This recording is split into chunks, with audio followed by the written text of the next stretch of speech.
Namo Sang Hyang Adi Budaya, Namo Buddhaya. Selamat pagi anak-anak sekalian, para murid SD Sekolah Minggu Agama Buddha Wihara Buddha Warman Padang. Mengapa Romo menyebutkan selamat pagi? Nah, karena seharusnya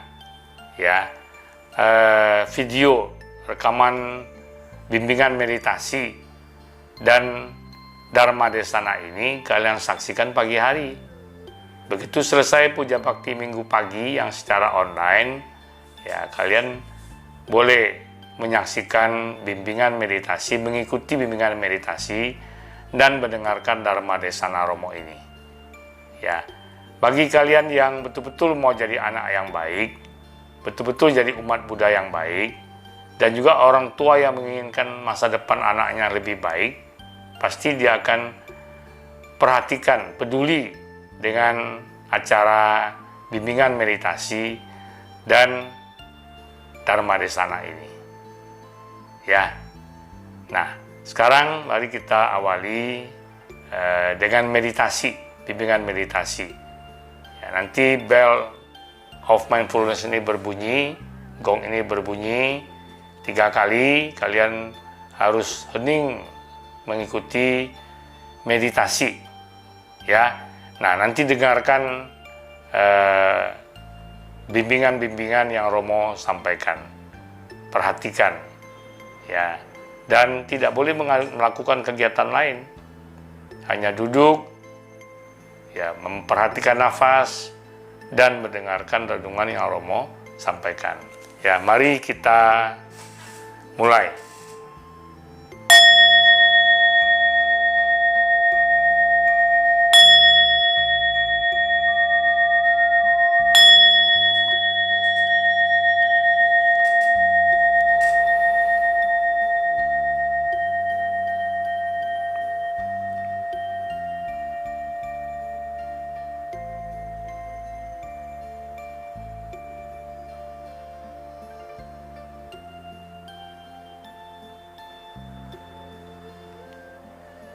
Nafas masuk, nafas keluar. Nafas masuk, aku sadar aku bernafas masuk. Nafas keluar, aku pun sadar aku bernafas keluar. In, out, in, out, in, out. Nafas masuk, aku tenang dan damai. Nafas keluar, aku berbahagia. Nafas masuk, aku tenang dan damai. Nafas keluar, semoga orang tuaku berbahagia. Nafas masuk, aku tenang dan damai. Nafas keluar, semoga saudara-saudaraku berbahagia. Nafas masuk, aku tenang dan damai. Nafas keluar, semoga famili-familiku berbahagia. Nafas masuk, aku tenang dan damai. Nafas keluar, semoga para guruku berbahagia. Nafas masuk, aku tenang dan damai. Nafas keluar, semoga teman-temanku berbahagia. Nafas masuk,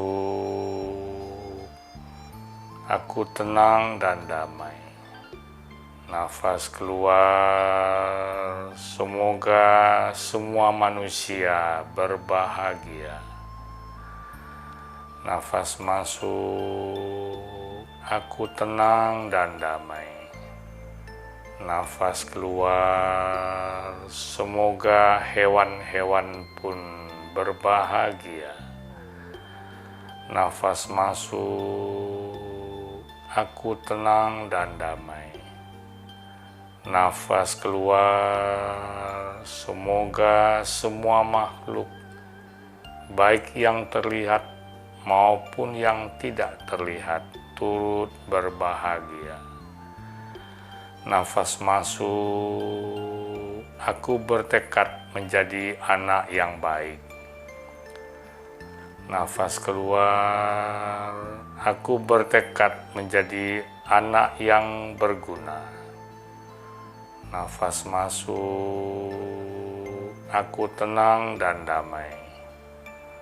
Nafas keluar, aku bertekad menjadi anak yang berbakti. Nafas masuk, aku tenang dan damai. Nafas keluar, aku bertekad menjadi anak yang rajin belajar. Nafas masuk,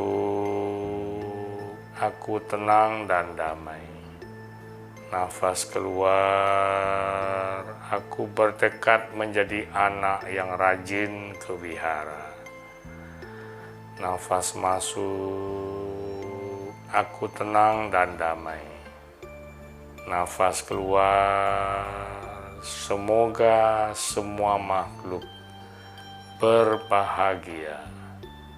Sabe sata ayarahontu, sabe sata bawantu sukitata.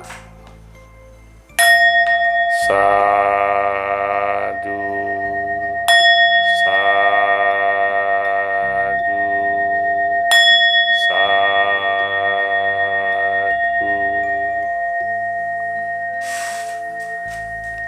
Nah, anak-anak sekalian, setelah kita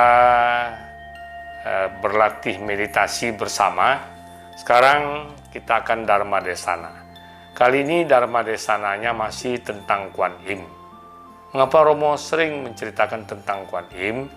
Karena memang Kuan Im itu adalah ibu dunia kita, ibu kita yang selalu memperhatikan, membimbing kita, peduli dengan kita, mau menolong kita. Apalagi di masa sekarang ini, ya banyak hal-hal yang tidak menyenangkan. Ada penyakit, wabah, pandemi COVID-19 yang belum juga berakhir. Banyak orang yang terkena, ya, dan juga banyak bencana-bencana lain. Ya, bagi saudara-saudara kita, ada yang terserang badai, ada yang terkena gempa.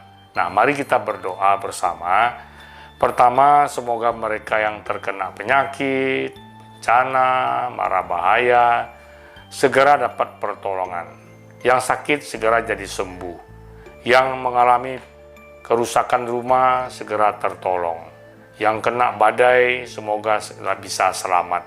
Nah, kita yang belum terkena bencana, belum terkena penyakit ini, tentu saja kita berdoa semoga ya kita dijauhkan dari penyakit, dari bencana, mara bahaya ini.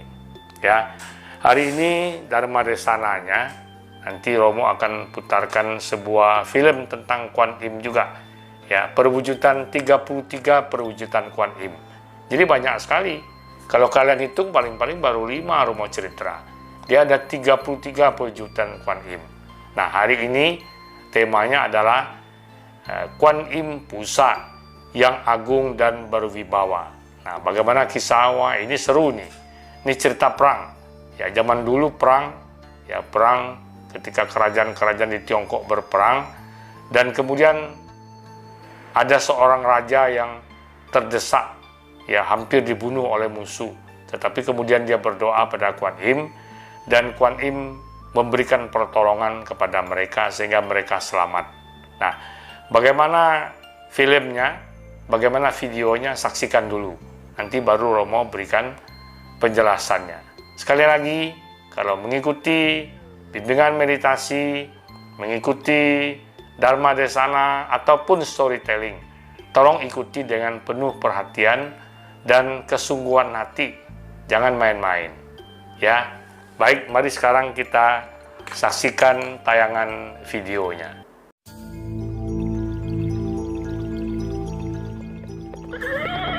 唐朝年间，邻国高丽几次派兵挑衅中原，唐太宗李世民一怒之下率军亲征高丽。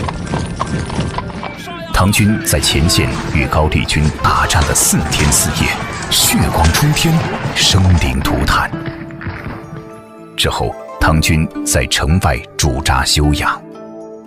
报，唐军疲惫不堪，粮草将尽，正在城外驻扎休养。哈哈哈哈！好，我们屯兵搏战，逼唐军退兵。快到天黑时，李世民命几千唐军前往挑战。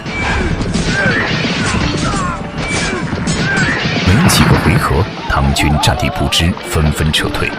高丽军将他们赶进了一座山脉。李世民亲率5万士兵救援。这时，高丽大军来了，他们依山结阵，排了40里长，将5万多唐军团团包围。唐军连夜商讨突围的计策，李世民命各位将领率兵前往西边峡谷和北边峡谷埋伏，约定第2天以鼓声为号，一起突围出去。次日，天蒙蒙亮时，山谷起了大雾。西边峡谷中的唐军借着雾气，在山谷中排兵布阵。谁料天气突变，云开雾散，太阳出来了。唐军被高丽军发现，双方厮杀了起来，人惊马乱，喊杀震天，唐军陷入了巨大的危机之中。李世民只身下马，抽出宝剑，对天起誓：纵使此战不能胜，也要保我将士性命。观世音菩萨可以救人于危难之中，今我李世民不为自己苟活，但愿这山谷中几万战士的性命得以保存，我死而足矣。这话刚说完没多久，天忽地阴了下来，山风四起，碎石奔走，双方军士都被大风迷了眼，10几万人顿时鸦雀无声。忽然，从天上飞下一位金甲神将，身材高大无比。那神将大喝一声，随即冲入高丽的阵营，所到之处，人人倒地昏迷，惊得双方目瞪口呆。李世民当机立断，即刻命令所有部队都向着那金甲神将打通的道路突围出去。突围成功后，众人望见天边升起一道彩虹，彩虹下红云蒸腾，形成一朵莲花，莲花上坐着一尊观音菩萨，面目威严。上天有好生之德，希望尔等从今往后化解冤结，行善积德，皈依三宝，切勿再造杀业。李世民连忙带着唐军向着天边礼拜，久久不起。我等谨遵观世音菩萨教诲。唐军凯旋后，李世民下令大建庙宇，塑起了一座观音像，朝夕供奉，并从此休战，善待百姓。百姓也纷纷流传观世音菩萨救苦救难的故事，供养三宝，吃素念经，戒杀放生。唐朝从此国泰民安，成为开元盛世，史称贞观之治。这次观音菩萨的显化就是威德观音。 Nah, anak-anak sekalian, telah kita saksikan tayangan videonya yang judul aslinya dalam bahasa Mandarin Wite Kuan Im Pusa, atau dalam bahasa Indonesia Kuan Im Pusa yang agung dan berwibawa. Nah, seperti Romo bilang tadi, ini cerita perang. Jadi zaman dulu di Tiongkok ada sebuah kerajaan Tang namanya. Rajanya ini bernama Li Shimin. Li Shimin ini disebut juga Tang Taisong. Tang Taisong itu artinya raja dari kerajaan Tang, kira-kira begitu.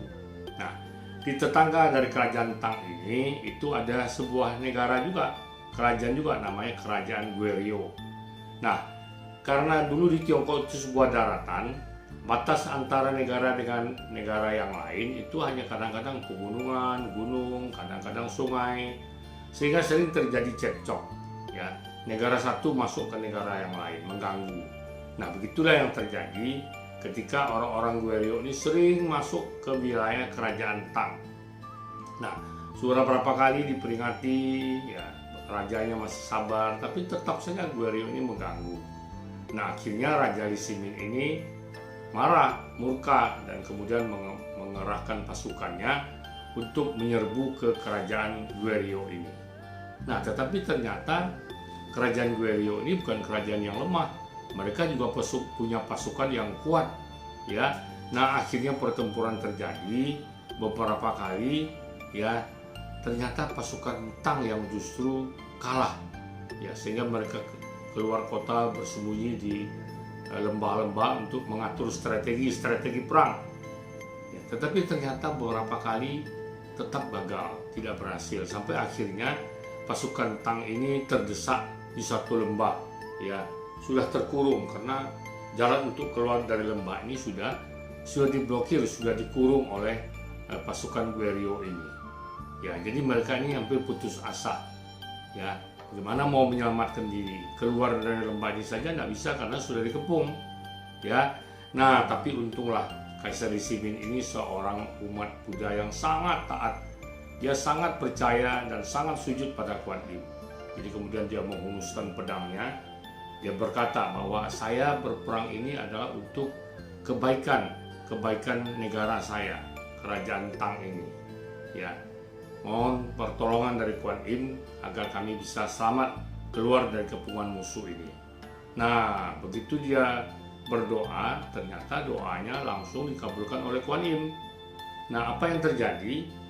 Yang terjadi adalah tiba-tiba muncul di langit, ya, sesosok panglima berjubah keemasan besar sekali, tubuhnya besar sekali. Ini sebenarnya adalah jelmaan dewa yang diutus oleh Kuan Yin Pusa untuk menolong pasukan kerajaan Tang ini. Nah, begitu raja ini muncul, timbul angin kencang sekali. Ya, bukan pasir saja terbang, kerikil-kerikil, daun-daun juga berterbangan.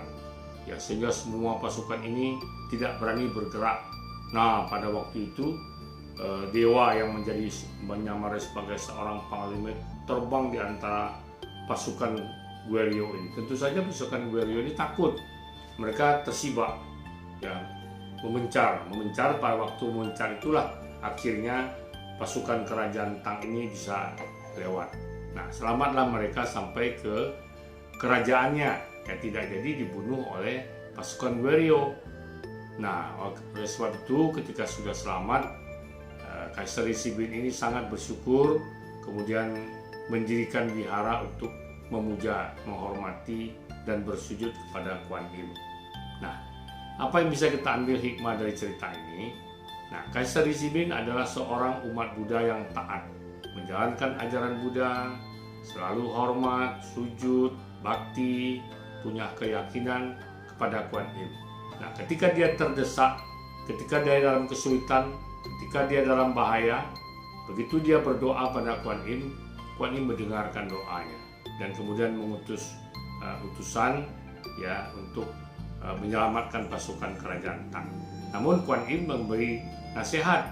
Nasihat Kuan Yin adalah jangan ada peperangan lagi.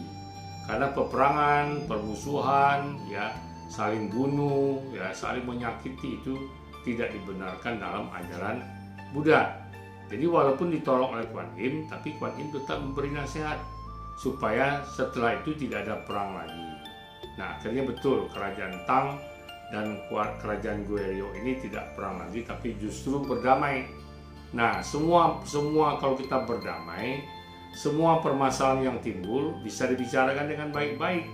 Ya, misalnya pasukan Goryeo masuk ke kerajaan Tang. Ya, nanti Kaisar Shimin bilang sama rajanya, "Hei Raja Goryeo tuh anak buah kamu mengganggu tuh di wilayah saya." Nanti bisa selesai kan?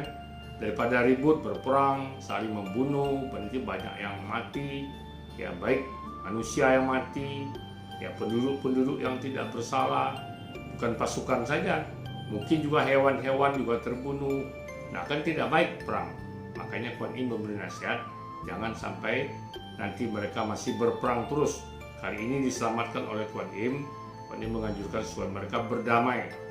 Ya, berdamai, hidup rukun, tentram, damai, dan bahagia.